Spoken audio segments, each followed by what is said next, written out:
Hello, everybody, and welcome to the latest edition of Dementia Talks Canada, presented by the Alzheimer Society of Canada in partnership with Brain Canada Foundation. As you know, each month, Dementia Talks Canada features a conversation on a topic related to dementia, including researchers, community members, and people with direct experience. Today, our topic is Let's Talk About Family and Dementia. My name is Leah Sandals, and I am Senior Editor of Knowledge Translation and Exchange at the Alzheimer Society of Canada.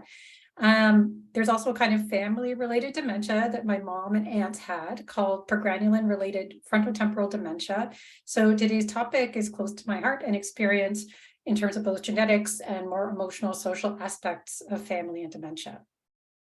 I'd like to extend a sincere thank you to all of you for joining us, as well as to our amazing panelists who you'll meet in a moment. Let's cover a couple of housekeeping items first, though. This session is being offered in both English and French. To select a language, you can click on the interpretation button at the bottom of your screen and then choose the English or French language. Also, you'll notice that poll questions will occasionally pop up often at the beginning or the end of the presentation, and we ask that you do answer those if you can to help us make our future sessions even better. This session is being recorded, but I also want to reassure you that only the video and audio of the panelists and the moderator are being captured. Finally, there will be a Q&A later, and also at the bottom of your screen, you should see a Q&A interaction feature. You can start putting in questions there or comments as you wish. Next, I'll go over a bit of information about the organizations behind this event. The Alzheimer Society is Canada's leading nationwide health charity for people living with Alzheimer's disease and other dementias. The Alzheimer Society Research Program is Canada's leading funder of research into better understanding the causes of dementia, improving treatment and care, and towards finding a cure. And our partner Brain Canada Foundation is a national registered charity which plays a unique and invaluable role as a national convener of the community of those who support and advance brain research. A greater understanding of how the brain works will contribute to the prevention, diagnosis, treatment, and cure of disorders of the brain, thereby improving the health outcomes of people in Canada. I'd like to acknowledge before we get started as well that the Alzheimer Society of Canada acknowledges that our offices are on a traditional territory of many nations, including the Mississaugas of the Credit, the Anishinaabe, the Chippewa, the Haudenosaunee, and the Wendat peoples, and is now home to many diverse First Nations, Inuit, and Métis peoples. We also acknowledge that Toronto, where, again, the offices I'm in are located, are covered by Treaty 13, signed with the Mississaugas of the Credit, and the Williams Treaty, signed with multiple Mississauga and Chippewa bands. Given that we work in the dementia space, we also want to acknowledge some of the great work that Indigenous peoples and organizations are doing around dementia. We encourage you to read the Native Women's Association of Canada's Dementia Toolkit and Dementia Storybook, as well as other dementia resources available on their website. We urge you to visit the website of Anishinaabe Dementia Care, which is a Anishinaabe-centered facility. We think all professionals in the dementia space should know about the Canadian Indigenous Cognitive Assessment, which is available at i-care.ca. And last but not least, we encourage you to look at the webinars and documents about dementia that are put out by the National Collaborating Centre for Indigenous Health. My colleagues have added links and information to some of these organizations in our Zoom chat. Please do learn and support these organizations in future, as well as their many colleagues. So, lovely now to introduce our talented and expert panelists. As you know, today's talk addresses the family, itself a large topic, and within it, at the Alzheimer's Society of Canada, we often get two kinds of sets of questions from people about the family. So one is genetics. That is, we got questions from people saying, you know, my parent has dementia. I want to know, does that impact my own risk for having dementia? What are the genetic components? We also get a lot of questions, of course, about the emotional impacts of dementia in the family. You know, how do we cope with all these changes? How does the person living with dementia, what are some strategies for them to cope with changes that we're going through and adapt? So we have experts from both of these sectors with us here today. I'll start with Dr. Mary Chiu. Mary is a research scientist at the Ontario Shores Centre for Mental Health Sciences. She is also an adjunct professor at Ontario Tech University, among other roles. Mary's research interests include the well-being of family caregivers, such as stress and depression, resilience, skills building, and effective coping, and caregiving interventions, such as group therapy and problem-solving techniques. Thank you, Mary, for being here with us today. My colleague has also dropped in the chat a link to longer bios for each of our amazing speakers today, if you want to find out more. All right, next I'd like to introduce Dr. Katarina Regeva, a professor in the Department of Neurology at the University of Toronto. For the past 20 years, Katarina has contributed substantially to the development of effective genetic testing of different forms of dementia and movement disorders, with a strong focus on Parkinson's disease, Alzheimer's disease, ALS, and frontotemporal lobar degeneration. Thank you, Katarina, for being here with us today. I'd also like to welcome Emily Dwash, who is a genetic counselor at the UBC Hospital Clinic for Alzheimer's disease and related disorders, and also clinical assistant professor at the UBC Department of Medical Genetics. So since beginning her work in 2001 at that hospital clinic, Emily has provided information and support to hundreds of patients and families from across BC who are affected by Alzheimer's disease and other genetic memory disorders. Last but definitely not least, joining us from Newfoundland today is, or not, sorry, two more people who are last but not least, that's my memory error. Catherine and Kelly is a care partner and advocate in Newfoundland joining us today. Catherine is a mom, wife, sister, daughter, and community member. Catherine's mom, Isabel, was diagnosed with vascular dementia in 2009. Catherine cared for her mom at home while raising two children until Isabel's death in 2018. Catherine is executive director of the Newfoundland and Labrador Human Rights Commission. Thank you both to Catherine and of course Emily as well for being here with us today. Last but not least is Erin Crawford, program director at the Alzheimer's Society of Manitoba. Erin oversees programs to support individuals and families who are navigating dementia by ensuring that both they and the community around them are equipped to take on the challenges that dementia can present. So thank you again, all of you, for joining us from across the country with your in-depth expertise today. We will start by doing just some brief focused conversations with each of the panelists before opening it up to a roundtable. So I would like to start actually with Catherine and Kelly, who's coming to us with a lot of lived experience on this issue. So Catherine, you cared for your mom at home for many years with your family, with your kids, adapting family life along the way during your holidays and many other moments. What would you say has helped you and your family most in that process? And do you have any specific tips for people who, you know, it's December, which is a holiday season for some people. We're doing Hanukkah and Christmas at my house this year. So do you have any tips for people adapting December holidays or other holidays around the year? Yeah, absolutely. Thank you so much, Lee. I'm happy to be here today. And I'm not the executive director of the Human Rights Commission. I manage a program for them. So just my boss Carrie is the executive director. Just wanted to say that. Yeah, so I cared for my mom at home. Mom had dementia for 10 years, from diagnosis to death was 10 years. And she was able to be at home throughout her entire journey, which we're very grateful for. And I know that's not a reality for every family.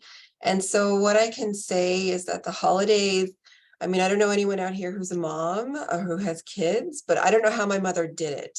I look at her now as if she was a magician in terms of what December means when you become a parent and you have all the responsibilities of what that means, concerts and all these. December is such a ramped up time anyway. And so I look back on, because I became a mom probably halfway through mom's 10 years.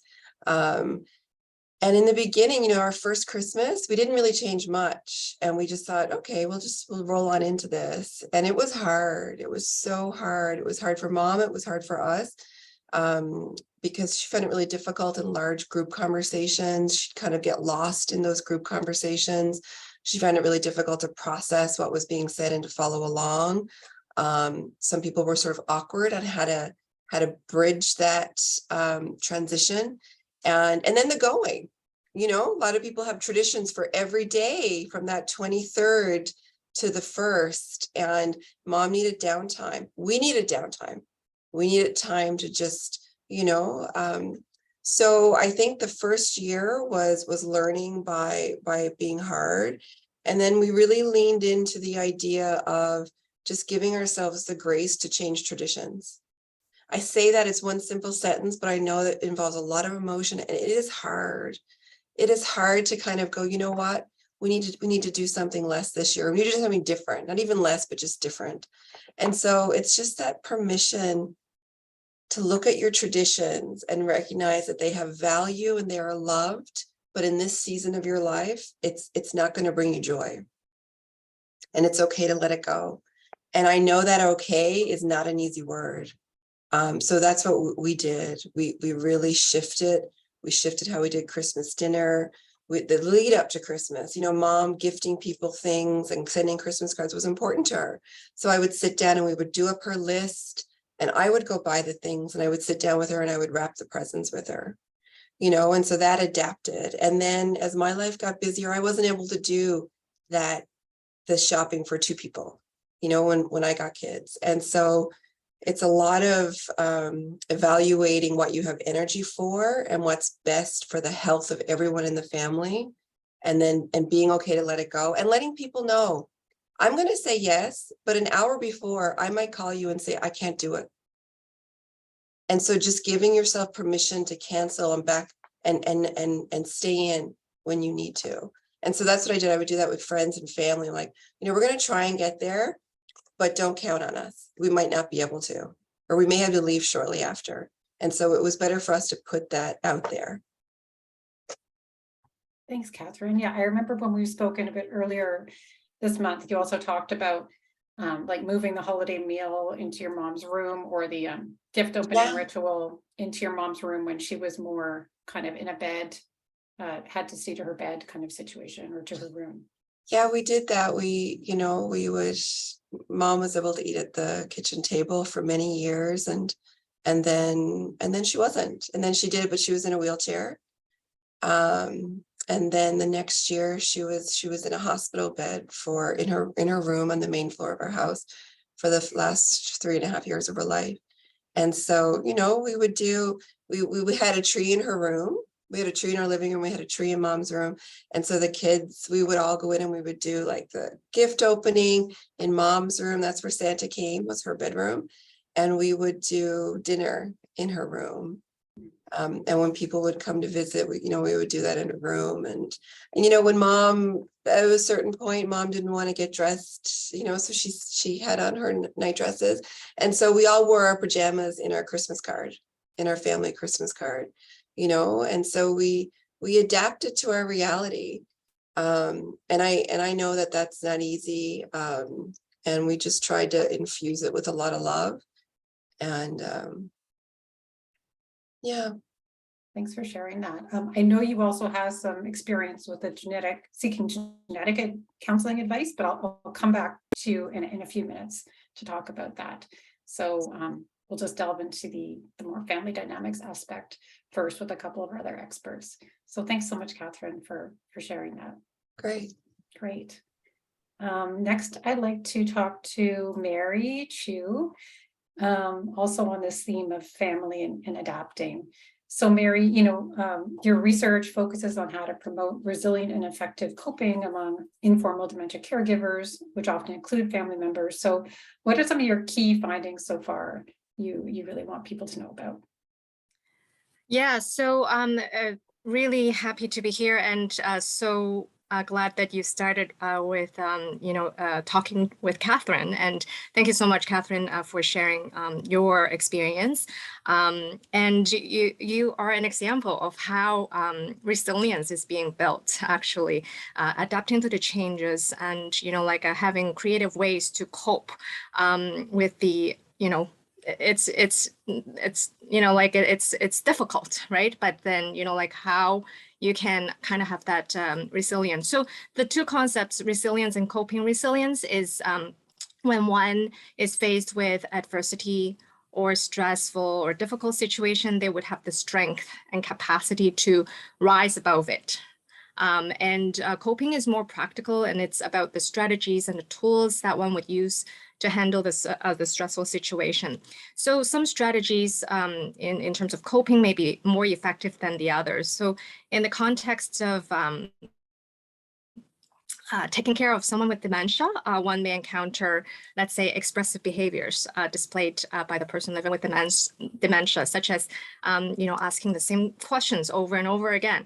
So let's say if that's my grandmother, I could choose to cope by avoiding the situation. So I would avoid talking to her. I would maybe tune her out. Or I could actually cope by trying to understand the situation and maybe like what Catherine was sharing is, adapt to those changes and maybe test out different ways to engage with her more meaningfully. So in my research and through my personal experience, by practicing healthy coping styles, better relationships may be enabled. And it actually, in turn would strengthen resilience in our family caregivers. I am a piano teacher outside of my research work, and in my piano teaching, I emphasize practice. And I always tell my students there's no magic. So invest the time in practicing and have a goal to work towards, and you will be able to master your craft. So I would like to say it's similar with resilience. There is no magic in building resilience. I am hoping what I'm finding in my research and my work may be translated into practical tools that would enable and encourage caregivers and families in building better relationship with each other and also become more resilient as a unit. Thanks, Barry. And yeah, thanks. I wanted to ask you as well, about the personal experience you have with long distance caregiving and family experiences with dementia. So can you tell us more about that and how it connects to your research, if at all, right now? Sure. So my 97-year-old grandmother is living with dementia. She has lived on her own in Hong Kong, which is quite far away, ever since my grandfather passed away in 1997, so a long time ago. Last summer, she was found actually wandering on the street in Hong Kong. And so she was, someone called the ambulance and have her admitted to the hospital. So my father, who resides in Toronto, he fell into the role of a remote or long distance caregiver, just like that. And it's ironic because even though I do a lot of work in this area of caregiver support, my father and I never really connected or discussed this at a personal level. So this past summer, I kind of acted as a personal coach to my dad, providing technical and more importantly, emotional support for him. So we worked together to navigate the Hong Kong healthcare system, worked to transition my grandmother into a long-term care facility in Hong Kong. We learned how to leverage technology to meet with all the allied health professionals. And we have built a more closer relationship with the charge nurse at the long-term care facility so that, we can communicate with her more effectively about my grandmother's status and all that kind of thing. So through this experience, I guess I realized that remote or long distance caregiving is a completely different beast. And the distance, the time difference, the cultural difference, the inability to comfort my grandmother when she's feeling vulnerable, it all contributed to the helplessness and the guilt that my dad and I was experiencing. So I would like to dedicate more effort actually to explore how technological and also social innovations may support meaningful engagement and connections, and also, also the reminiscing part of it. How do we leverage, past memories and in building new memories in the future, that sort of thing. Yeah. Great. Well, thanks for sharing that, Mary. Yep. And wishing you well with that continued journey with your dad and your grandma. And And I know one of your research points has been that group therapy and individual therapy can be really helpful as well to family members. So I'm going to turn now to Erin Crawford at the Alzheimer's Society of Manitoba and talk about some of those services that she offers. So Erin, you and your team help support many families who are affected by dementia as well as individuals. What needs do you see most often among families in, like you work in Manitoba, but in Manitoba when dementia emerges, and what kind of supports or advice do you and your team offer to families to help them? Yeah, I do work in Manitoba, but I suspect the things that we most often see apply across the board, across the country, and really probably no matter, even around the world. There's really practical needs. What is dementia? Wait, what does this actually mean? What does this diagnosis mean? Or if you're pre-diagnosis, what do these things that I'm seeing mean? And what should I expect? So if I've had a diagnosis, what does that progression going to look like? So there's some really practical things around what it is. There's some really practical things around system navigation, because there are not clear pathways to the various supports and resources within the healthcare and social services system. So I think those are the two sort of initial things. And then the other piece of it that we see so often with families, and like Catherine kind of alluded to it, but is that emotional support, that people may not come to us looking for emotional support, but the challenges that a dementia diagnosis to in your family brings really are going to require you to find someone or several someones who are prepared to provide that understanding of things, or everything that Catherine and Mary talked about. Everything's changing all of a sudden. I can't commit to that. We used to do it that way, and now we need to do it this way. So that level of empathy and validation and support for people, I think, is something that people don't come to us articulating that they need, but is very much something that families need. Yeah, thanks for speaking to that. I know that I've heard from some of the support group members at the Alzheimer's Society of Manitoba that it's just so valuable to them to have that peer support and understanding and kind of advice sharing as well. And that sense of you are not alone. 100%. Yeah. Are there any other like top coping tips that you have for family members and or people with dementia at this time of year? I think that there's a couple of things. So Mary talked about being her dad's coach. So I do think it's helpful to get a coach on your side. Dementia is not something to go through alone. And because it's a progressive disease, what you can handle one day may feel impossible the next. The energy to continue to adapt because it's progressive, adaptation is part of that journey. And adapting is exhausting, because really most of us like to find our groove and basically stick there, and dementia won't let you. And so our support groups for care partners, our support groups for people with dementia, it's hard for everybody, right? It's hard for the person with dementia too. Making sure if you're not a support group person, then calling our staff to talk through it, because you really aren't alone on it, but it can feel that way. And if you don't have the benefit, because some people don't, of friends and family that you feel like you can talk to about these things, then you're going to need to find something else. And there is other supports out there. So I think that that's really, really important. Thanks for emphasizing that, Erin. Now I will turn to some of the genetic aspects, which in themselves can raise a lot of emotions in my experience as well, but also excitement. So could we please bring Ekaterina on to speak about her research in genetics? Hello, Ekaterina. Thank you again for being here today. You have such an extensive research track record around genes and dementia, for more than 20 years. So what excites you most about recent research in this area? First of all, thank you for invitation to discuss it. And second of all, it's a fantastic group of people already who share the experience, which is very close to my heart as well. What is the most exciting? 30 years ago, when I came to Toronto as a student and started to investigate genetics of Alzheimer's disease, it was mainly focused on large families.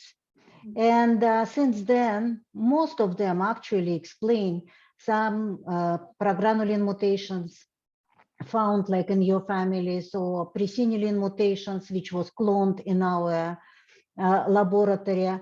So, but this excitement slowly get to the ground when there was not too much interesting stories.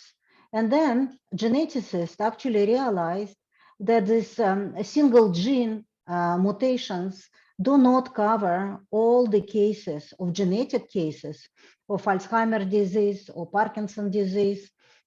What we have now, the new technology came to the place, and most of you probably know that there is a whole genome screening. And I would like to share what does it mean whole genome. Each of us have 3 billion from each parent, 6 billion together variants in potential variants in our genome. So for geneticists, it's a tough task to say which variant could be troublemaker, which one actually protective. There are protective variants too. And the most exciting recent development is that the people was able to put together polygenic risk score. I will explain terminology. What does it mean, polygenic? Means that you can extract from human genome the weak risk factors, put it together, and to say which individual has like unfortunate equilibrium, more risk versus protective variants. And that will give you either very high score or low or intermediate. Intermediate, you cannot do anything, but the high versus low will give you a little bit flavor what is your future could be. And the excitement of this research, of course, comes with the challenge too, because most of the papers published on Alzheimer and Parkinson's disease, just because it's a bigger group of people to investigate, and you need large data set, few thousands at least, to fish out weak risk predisposition. But what is missing is that actually different ethnic groups. And as Canadian, we know I'm Russian, somebody African, somebody it's a mixture. We cannot take information from European only and apply to the people who have Hispanic background. So that's exactly what we are doing as a consortium, trying to find out what is the polygenic risk score would be for different ethnic groups. And then it will be more meaningful for individual instead of just a group separation. Yeah, amazing. Thanks. Yes, one of my colleagues has dropped some information in the chat there about how people today can get involved with some of the studies that you're involved in, or that your international colleagues and national colleagues are involved in. So what I'm hearing is that there's been this big transition from looking at like this one gene mutation is related to this one kind of dementia, to now you and your research colleagues around the world are able to look at those 6 million, or sorry, I might get it 6 million. Yeah, the entire genome. 6 billion, 6 billion spots okay. in a human genome. Right, But and try to altogether, what is known now, at least 6,000 different variants could contribute to different type of dementia, 6,000. Oh. So that's like sort of your ground to see what kind of variants you get out of this 6,000. Yeah. That's amazing. And as you said, researchers are all also now diversifying like looking to really increase diversity of participants in these studies, because like for myself, I have Ashkenazi Jewish heritage and Irish heritage. So it's kind of like the research that's already out there covers the Irish side pretty well, but less so Ashkenazi Jewish or other diverse other heritages in the world. So I'm glad that attempt to diversify the information is really, really ongoing. Now, I do want to touch, of course, that you yourself have family members experience with dementia as well. So I just want to make sure I ask how that experience then affected your research in genetics or shaped your research. Actually, it's modified me significantly. When I learned that my mom developed dementia, fortunately a late form after age 65, I was shocked because she was the smartest person ever I met. And what it did to me, I just started to be more enthusiastic. Basically, I don't say no to anything. If somebody asks me to participate in grant application or whatever, just meet with public, I always say yes, because I want knowledge translation be active. And the reason for this, because it's personal experience with my mom. Actually, another side story, I have identical twin sister who is in literature, nothing to do with biology. And the way we handle situation with mom was very different. She was more frustrated because she thought she can change her. And it took time for me to give few lectures to the family members to say that what's going on with the brain, it's not changeable for the person who is affected, but you can be changed. And we learned that person doesn't matter what stage, late stage, middle stage of the disease, they know when you loved and when you're not. So we choose to make her smile when we can. And the few happy moments when I found that she has preserved sense of humor because she likes to help doing knitting. I asked her to do scarf. She did something triangular structure. When I show it to her, she said, "Oh," like she was so surprised with the production. So we both laugh, and that's my happy moment. So within the scene, when you experience the pain which previous presenters mentioned and Kathy, it's still there are happy moments. And unfortunately, sometimes we dismiss it. We focus on the negative side. And my frustration actually also was associated with my identical twin sister. She was main caregiver because she was in Moscow looking after my mom. And my occasional visit gave me a very strange insight, because turned out, even if we have same face, same everything, we even dressed similar. So my mom stopped recognizing me, but continued to recognize my sister. And you wonder how the brain works. So because she knew my sister is the one who daily there. So that's my experience. Wow. Yeah. So even as a professional genetics researcher, you're very aware how genetics is not the only factor in brain health, and that brain health remains very, very complex. Thank you for your comments, Katerina. I'm just going to touch base with Emily, who I know you sometimes work with on research, before we open up the conversation. So Emily, thanks for being here. I wanted to bring you in now because in a way, the work you do in genetic counseling kind of weaves together some of the emotional sides that we talked about around having dementia in the family, and then also the genetic side, obviously. So can you tell me first, just for those who aren't aware, what genetic counseling is, and if somebody wants to pursue it, like what that involves, and also why it's different from just getting like a 23andMe test or an Ancestry.com test? Thanks, Leah, and thanks so much for inviting me. So those are three really big questions. I'll try to be succinct. So genetic counseling is a process where we're able to meet with either patients who have a dementia diagnosis themselves or their family members to answer general questions about that particular diagnosis and what we know of the role of genetics in that condition. And then to answer more specific questions about what that diagnosis might mean for other family members in terms of their own chances of developing that condition in the future, and with a review of that person's diagnosis as well as their family history information to explore what, if any, clinical genetic testing options may be relevant for that patient or their family members, and then to help families walk through the decision-making around genetic testing to explore what are the limitations of those tests, what are the implications of those tests for both the patient as well as their relatives. So I think that was the first question. Yes. And then I think your second question was about accessing those services. So I work here in a memory disorders clinic in Vancouver, but it's not typical for memory clinics to have a genetic counselor as part of their team. Most genetic counselors who would meet with families concerned about a family history of dementia would be working out of a general genetics clinic. So most major cities across Canada will have a clinical genetics facility, usually out of a teaching hospital. And the first step would be to talk to your family doctor that you are concerned about your own diagnosis or your family history of dementia, seeking information about the role of genetics and genetic testing options.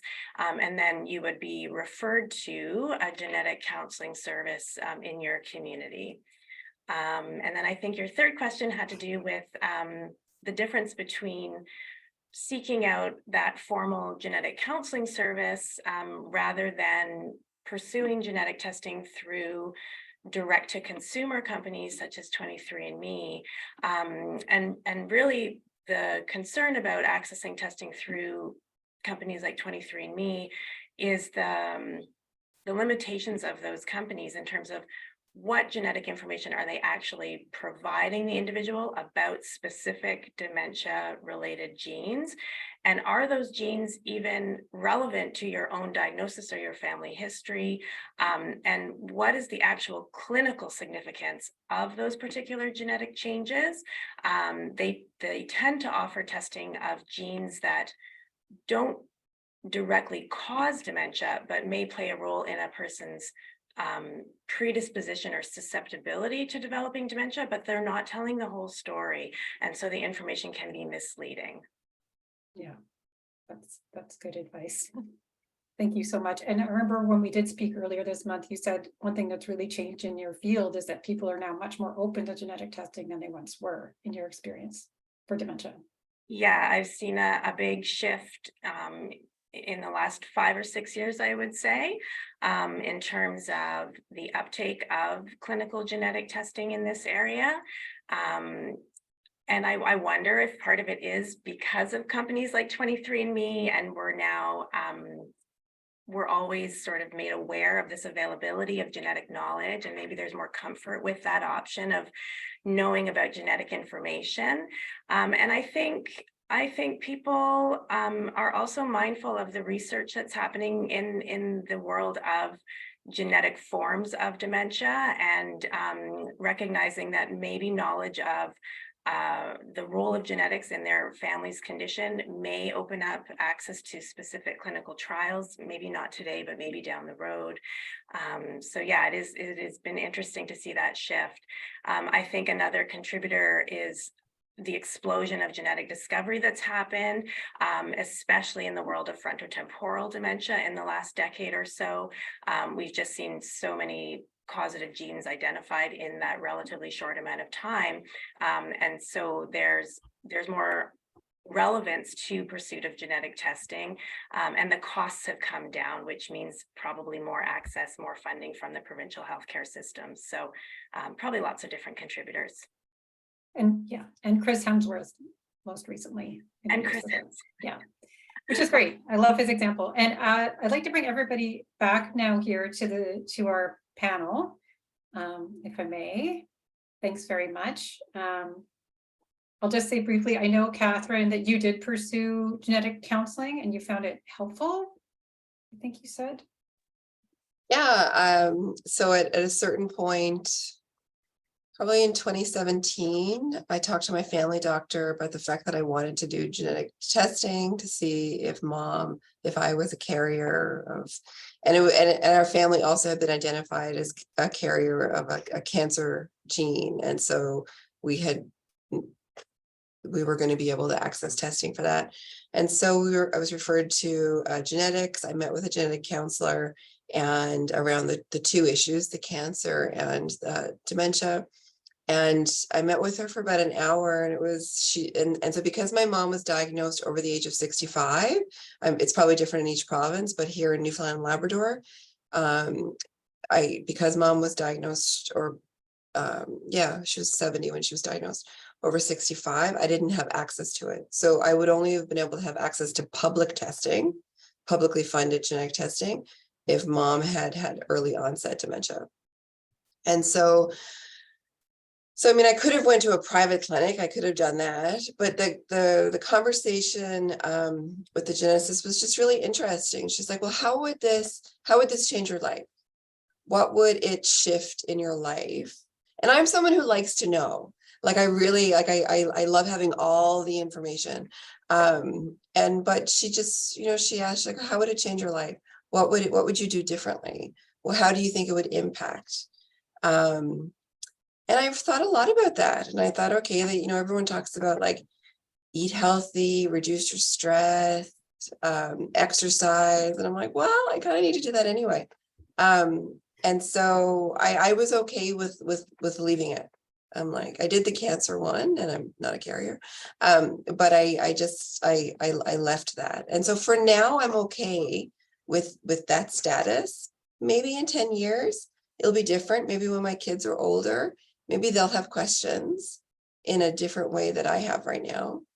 And I'm okay with that. So it's something that I'm okay with how it resolved. But I'm open to the fact that maybe later I'll want to know, or I'll want to test. Nice. Thanks, Catherine. Well, we're going to head into our Q&A soon, but I just want to make sure I ask each of you an important question, which is like, what is one thing you wish more Canadians knew about family and dementia? Or what do you hope happens next in this field? So you can feel free to just jump in before our Q&A.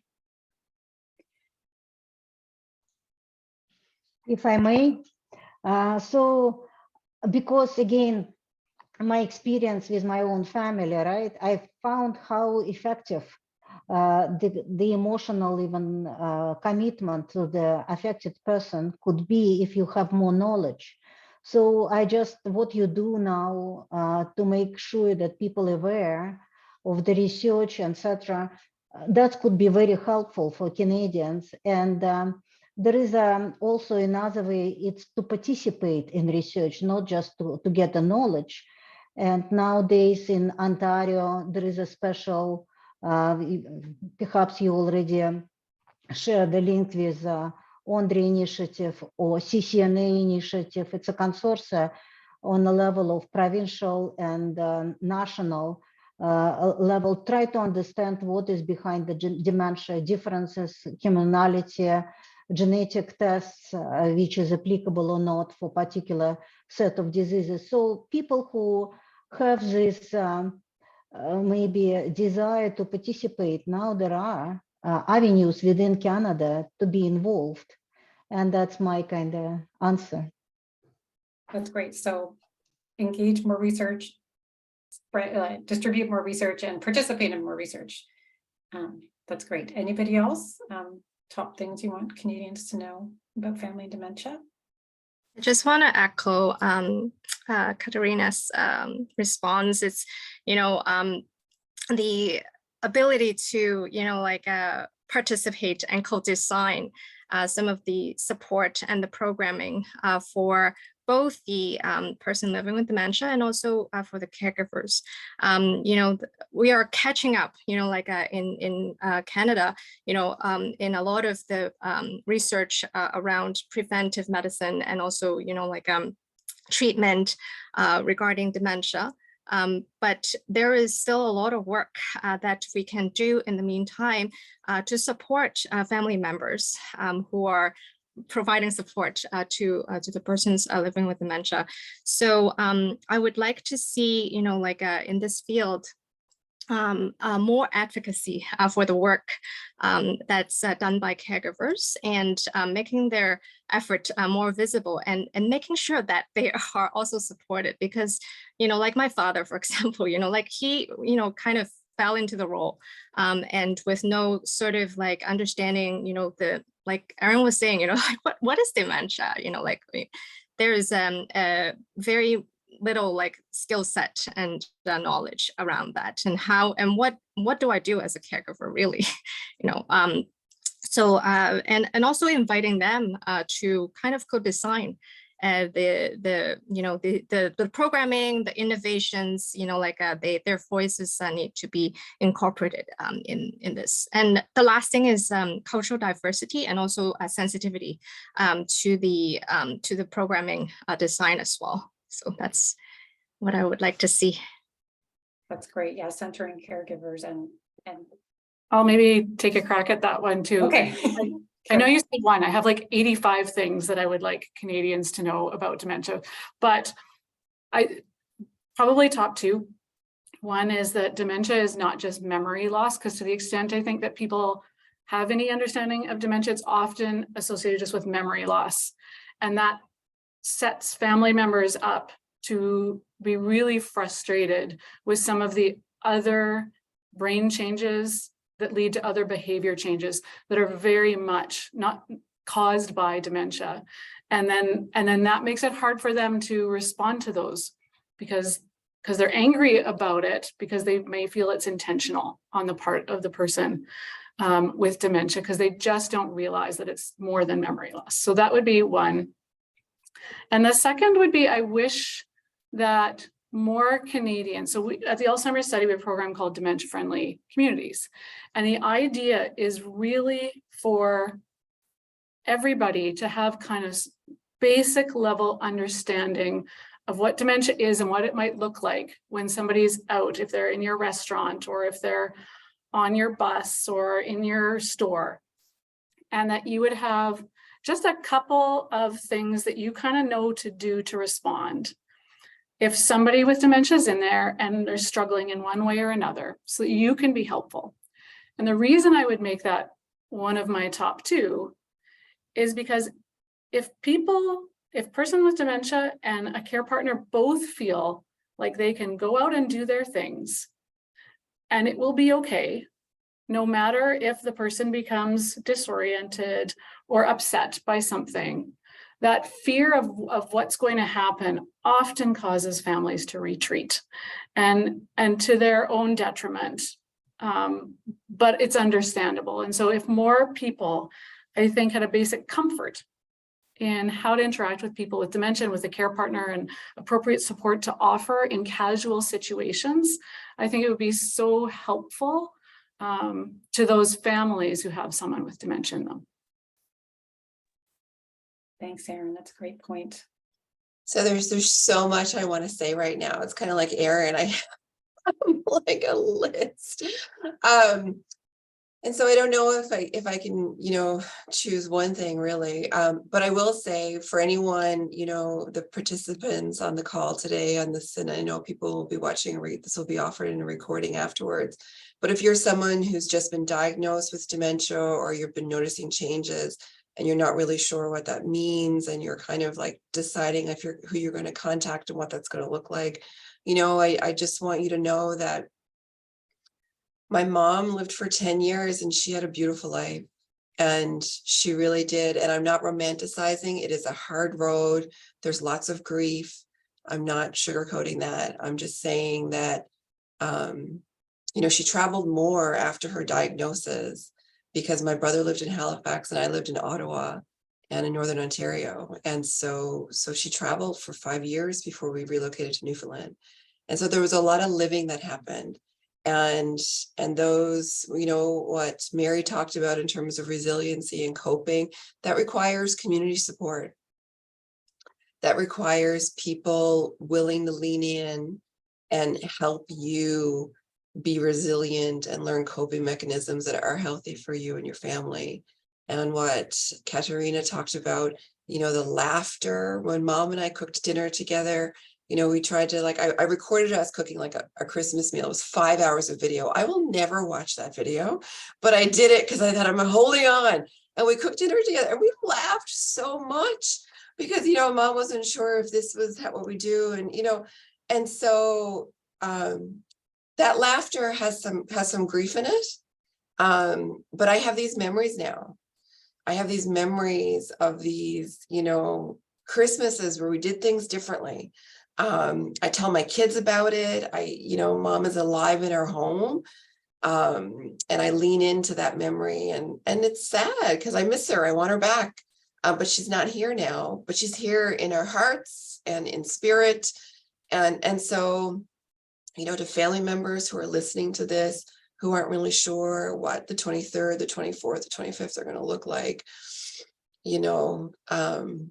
being honest with each other, being honest with yourself on what you have energy for and bandwidth.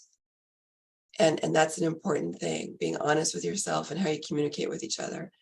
And so if I had one wish for Canadians to know, it's to lean in, to not run away, but to lean in when you see people who are adapting and trying to be resilient. And so be someone's community. That's what I would say. Thanks, Catherine. Emily, you're the anchor leg here. Oh my gosh, Catherine, that was so beautiful. My follow-up comment is just much more technical. But I guess what I would want from a genetic counseling perspective, what I would want Canadians to know is that most dementia is not purely genetic. I think that's a very straightforward statement, but something that's surprising to a lot of people. So the great majority of Alzheimer's disease and vascular dementia, Lewy body disease, even most cases of frontotemporal dementia are not caused by single gene mutations that are directly passed down through the family. Most forms of dementia are caused by very complex combinations of genetic susceptibility factors and lifestyle and environmental factors. And there's a growing awareness of the role of lifestyle and environmental factors in Alzheimer's prevention. And so, as Chris Hemworth has been saying, thank goodness he's sending out the right message, we can all be doing those lifestyle and environmental paying attention to those lifestyle factors to do what we can to promote healthy brain aging. And then my one other comment in terms of wishes and desires for the future would be obviously more funding available for genetic counseling services so that anybody who has worries or concerns about their family history can access genetic counseling services. I know the wait lists are very long across the country. Some genetic clinics have very strict referral criteria that you have to have a specific kind of family history. So I know there's a lot of people out there who are worried, who have questions, who are not able to access that service. So that would be my wish, would be increased genetic counseling services for those who would like them. And thanks again so much, Leah, for inviting me today. Thank you all. I think we have time for one question. We do have quite a few in the chat, and I want to reassure all our attendees that myself and my team will be following up by email. So whatever email you use to register to attend this session, if you post a question in the chat today or when you registered, myself and my team will be going through that to answer your question via email, or you can email us anytime at publications@alzheimer.ca. So I will just ask, there is a question here about how to manage the holidays, or there's so many questions. I will just start with a genetic one. What is the likelihood of getting Alzheimer's when you're homozygous APOE4? And what's the average age of onset? It's very specific. Go ahead.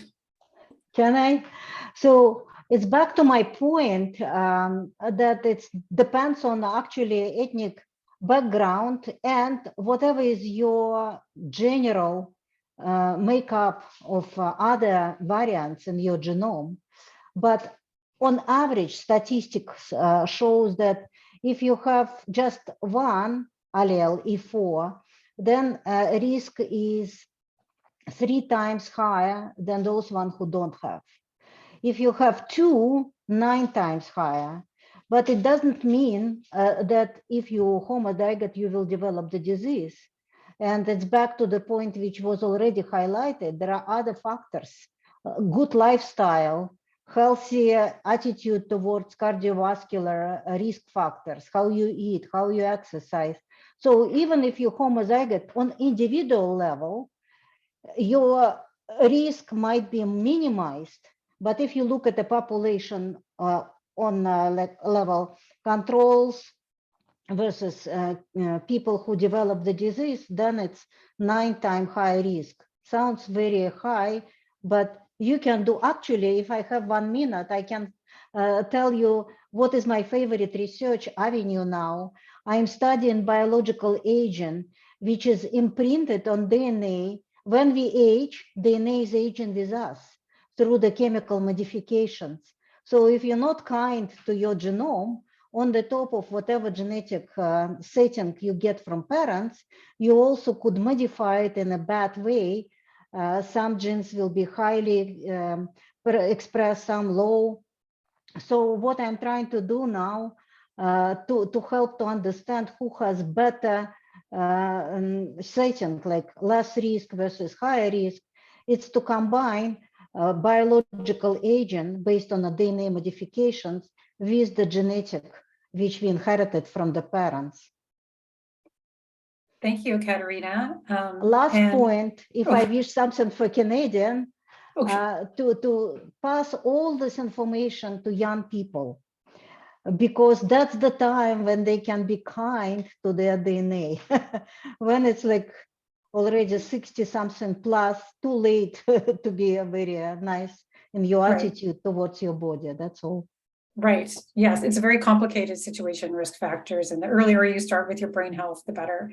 So thank you, everybody, for addressing this complex topic in this very brief format today. I know we just scratched the surface. I'm just going to thank you so much for your participation again and your patience. Just so you know, the recording of the session will be posted to the Alzheimer's Society of Canada's YouTube channel in the coming days. Be sure to follow Alzheimer's Society of Canada and Brain Canada on social media to get alerted about that. And please join us for our next talk on January 18th about how to improve dementia support in Canada in 2023. I wish you all a great rest of your Wednesday, and thanks again so much for sharing your knowledge and experience.